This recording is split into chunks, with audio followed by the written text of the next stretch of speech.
Hello, welcome to my YouTube channel medico study in Gujarati. તો આજે આપણે ચર્ચા કરવાના છીએ સેનિટરી ઇન્સ્પેક્ટરનું જે બીએમસી દ્વારા એટલે કે ભાવનગર મ્યુનિસિપલ કોર્પોરેશન દ્વારા જે પેપર લેવામાં આવ્યું હતું એ પેપરનું રિઝલ્ટ છે એક બે દિવસ પહેલા આવી ગયું છે.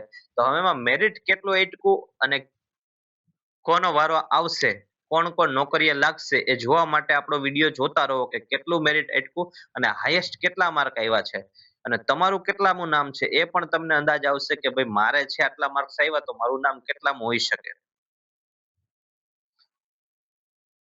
તો આપણે શરૂ કરીએ.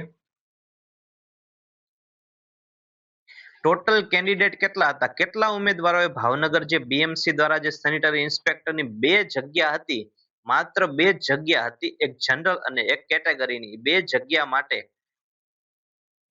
2551 એટલે ટોટલ 2551 ઉમેદવારોએ પરીક્ષા આપી હતી અને એમાંથી એબસન્ટ કેટલા હતા તો કે 1331 એટલે લગભગ અડધે અડધા છે એ બે જ જગ્યા હોવાથી અડધા લોકો તો એબસન્ટ જ હતા. પેલા તો ફોર્મ જ ઓછા ભરાણા હતા 2500 જેટલા અને 2500 ફોર્મ ભરાણા એમાંથી ને તે આવ્યા હતા કેટલા પરીક્ષા દેવા તો અડધા જ આવ્યા હતા 1200 જેવા, કારણ કે 1300 જણા તો એબસન્ટ હતા.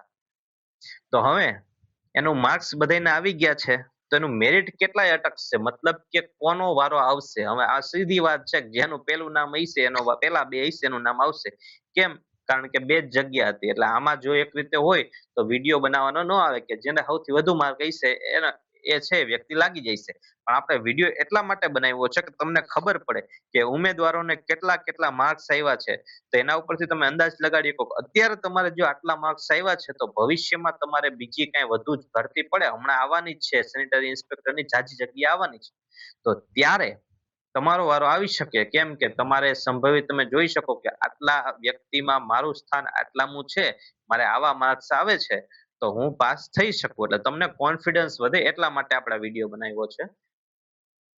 તો એમાં તમે જોઈ શકો કે 80 થી ઉપર 3 વિદ્યાર્થીઓને છે. 80 થી ઉપર કેટલા ઉમેદવારને છે? 3 ઉમેદવારને. હવે 75 થી 80 વચ્ચે કેટલા છે તો 75 થી 80 વચ્ચે 7 ઉમેદવાર છે. 80 થી વધુ કેટલા છે? 3 ઉમેદવાર. 70 થી 75 વચ્ચે કેટલા છે તો 70 થી 75 વચ્ચે 24 ઉમેદવાર છે. 80 નથી 75 છે. 70 થી 75 વચ્ચે 24 ઉમેદવાર છે, મતલબ 70 થી ઉપર ટોટલ 34 જ ઉમેદવાર છે. 1300 જણાએ પરીક્ષા દીધી હતી, એમાં 34 ઉપર માત્ર ને માત્ર 34 ઉપર કેટલા જણા છે, સોરી 70 ઉપર કેટલા જણા છે તો માત્ર ખાલી ને ખાલી 34 ઉમેદવાર છે. તો હવે 80 ઉપર કેટલા છે? 3 જણા. તો જે વ્યક્તિને આ ઉપર તમે જો સ્ક્રીનમાં જોઈ શકો છો કે 83.37, 82.37, 80.1, આ 3 ઉમેદવાર છે કે ઉપરના જે 5 ઉમેદવાર છે 79 થી લઈને 83 સુધીમાં, એ 5 ઉમેદવારમાંથી જ કોઈનો બે નો વારો આવી જાય છે. મતલબ કે કેટલાય મેરિટ એટકું તો કે 83 એ લગભગ 83 કે 82 મેરિટ અટકશે. ઉપરના 5 જણામાંથી કોઈનો બે નો ચાન્સ છે, બહુ વધુ ચાન્સ છે કે ઉપરના 5 માંથી કોઈ બે જણાનો વારો આવી જાય છે.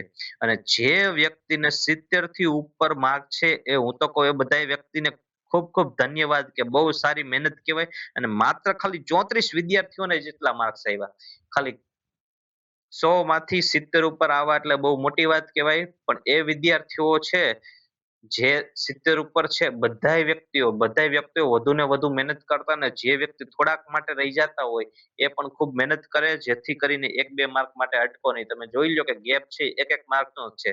તો તમને હવે જે વ્યક્તિ ધારો કે બે જણા હોય, હવે 82 વાળો લાગી જાય તો તમને એમ થાય કે હું ખાલી એક પોઈન્ટ સાટું રહી ગયો. એટલે થોડીક વધુ મહેનત કરો કે જેથી છે તમારો પણ વારો આવી જાય. તો એમપીએસડબલ્યુ નું પણ આપણે મૂકેલું છે મેરિટ લિસ્ટ, સંભવિત કેટલું અટકી શકે. યાદ રાખજો મિત્રો કે મેરિટ આવી નથી ગયું, આપણે એનાલિસિસ કરીને ગોઈતું છે કે સંભવિત છે મેરિટ કેટલે અટકી શકે. હમણાં આવશે એટલે પછી આપણે ઓફિશિયલ વેબસાઇટ ઉપર જોશું કે કેટલું છે એ મેરિટ અટકે છે.